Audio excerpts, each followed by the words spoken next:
Hey everybody, so today I wanted to come and make a video about the truth about scalp psoriasis. I'm sorry, the garage man is outside doing the dumpster, so bear with me. I wanted to talk about the truth about scalp psoriasis. I know a lot of people, when you hear the term scalp psoriasis or when you hear psoriasis, you're like, ugh, is it contagious? You probably think it's really nasty.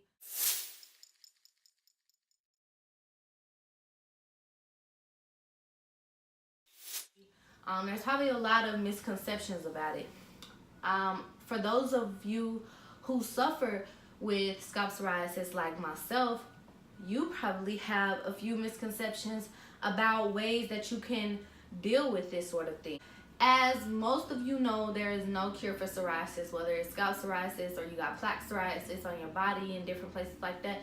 There is no cure for psoriasis. It's an autoimmune disease in which your scales just reproduce at a rapid rate, and so far there's no cure for that. All that you can do is stay on top of it and try to keep the symptoms at bay. I already just touched on the first thing I wanted to talk about, which is the fact that there is no cure for scalp psoriasis. So if you are dealing with scalp psoriasis, or you're dealing specifically with scalp psoriasis, I don't have psoriasis on the rest of my body, so I don't want to speak about that. But if you're dealing with scalp psoriasis, you have to understand that you're not going to be able to take a pill and forget about it. You're not going to be able to wash your hair one time and forget about it. This is something that you're going to have to live with, and you're going to have to learn how to incorporate products that help this sort of thing into your daily routine for the rest of your life. So just understand that it's never going to go away, but if you only use products that are helping you and that are, because ultimately what you need to do is moisturize. If you have psoriasis, you need to moisturize. And so if you're using products that have nothing but moisturizing benefits, then the symptoms and like the issues dealing with scalp psoriasis will, virtually like disappear. The second thing is stay consistent. Once you get into a routine, once you find out the products that work for you, the moment you stop moisturizing your scalp, it's gonna come back. Your scalp psoriasis is gonna get back. Your scalp is gonna get very dry. And I really feel like everybody's scalp gets dry. Ours is just on a whole nother level. Number 3, fluocinolone acetonide 0.01% topical oil, scalp oil. I was using this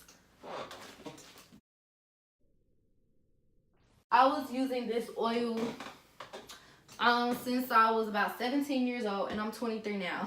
I didn't know what was going on with my head, first of all. Neither did my mother. I went to a dermatologist, and this is what they prescribed me. This along with a shampoo. And they basically told me, you have to wash your hair every single day.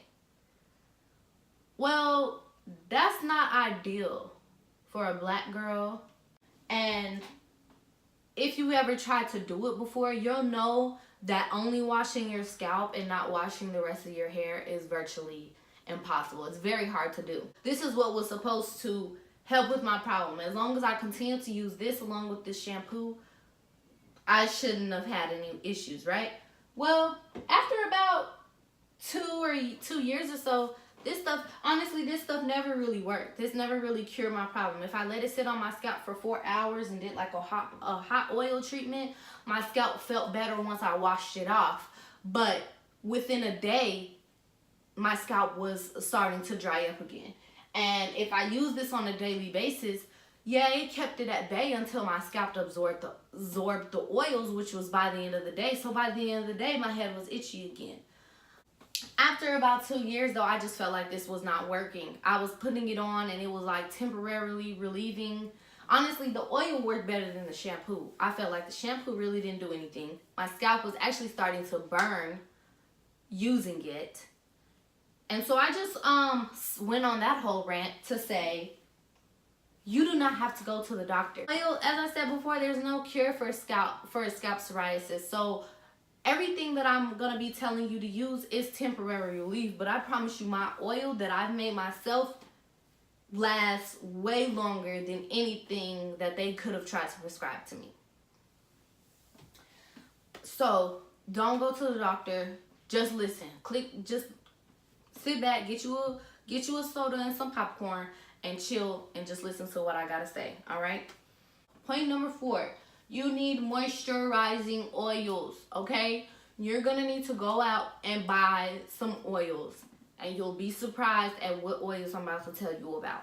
Some oils that are moisturizing would include Jamaican Black Castor Oil. That oil is very thick and it doesn't absorb as quickly as like some of your carrier oils. Olive oil, grapeseed oil, jojoba oil.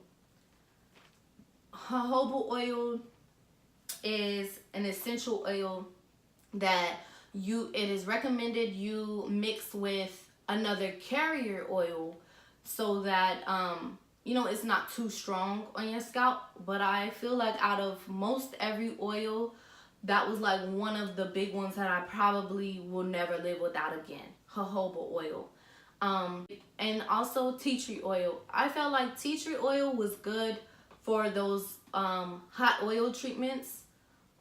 Coconut oil, I would say stray away from, because that I felt like my skin, although it made my skin very soft, my skin absorbed it very well, and I feel like my scalp absorbed it even quicker. And when I tried to put that on my scalp, it was flake city. I'm serious. What you're gonna need to do is have 2 different types of oil mixtures.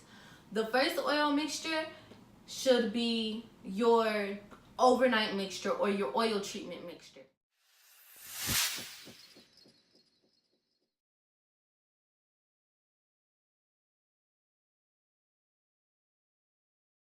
This mixture should include oils like jojoba, also tea tree, maybe some peppermint, for example, possibly rosemary.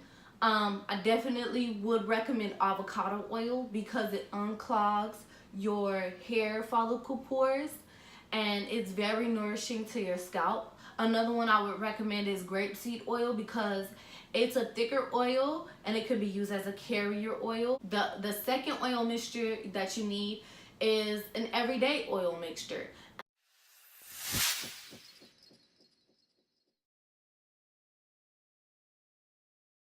And this mixture, for example, can include just oils that you can use on your skin on a regular and consistent basis. Number 4, and this is just in my experience, dandruff shampoos are not as effective as oils. Dandruff shampoos are not going to solve all your issues. If you need something to maybe remove all the buildup, if your scalp psoriasis is at a very bad point and you have a ton of buildup, then dandruff shampoos will be beneficial to you. A dandruff shampoo that was really effective for me was the Head and Shoulders Clinical Strength, and that actually comes in a blue bottle.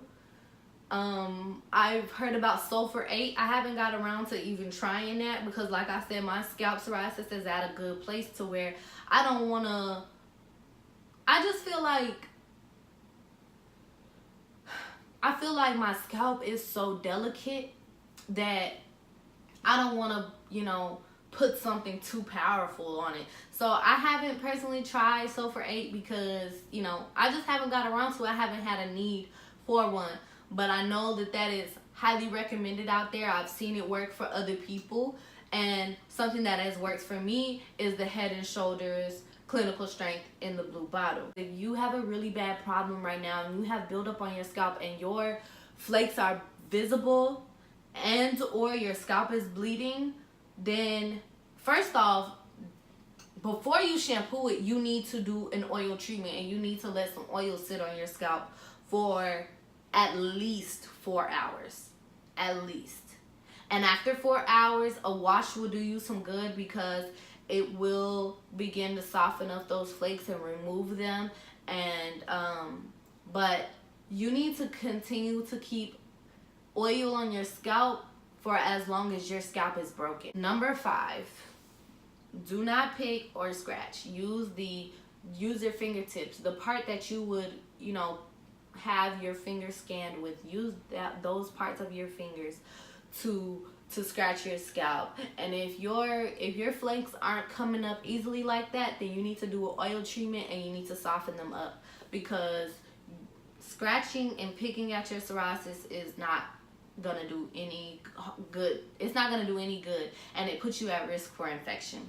That if you have a really bad problem, I feel like the first thing that you should do is do an oil treatment.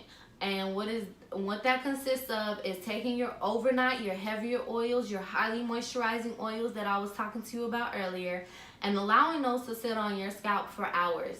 You need to do that over and over again until your scalp, until those flakes start to loosen up and your scalp starts to heal. What you also need to do is moisturize on a daily basis. I would not do any form of extensions, whether it be bundles, braids, dreads. Like, I just would not do it. But just trust me when I say that you need to let your scalp breathe and you need to have access to your scalp. The last time that I looked at my scalp was about 4 or 5 days ago, and at that time I did notice that it was starting to get dry, but it wasn't flaking yet. And then I went ahead and washed it and applied oil. I don't really want to mess up my curls. Let's see.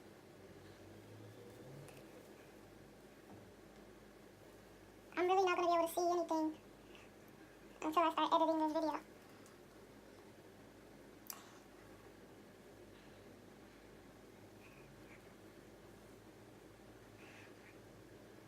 Hopefully I'm showing you guys scalp. How does it look?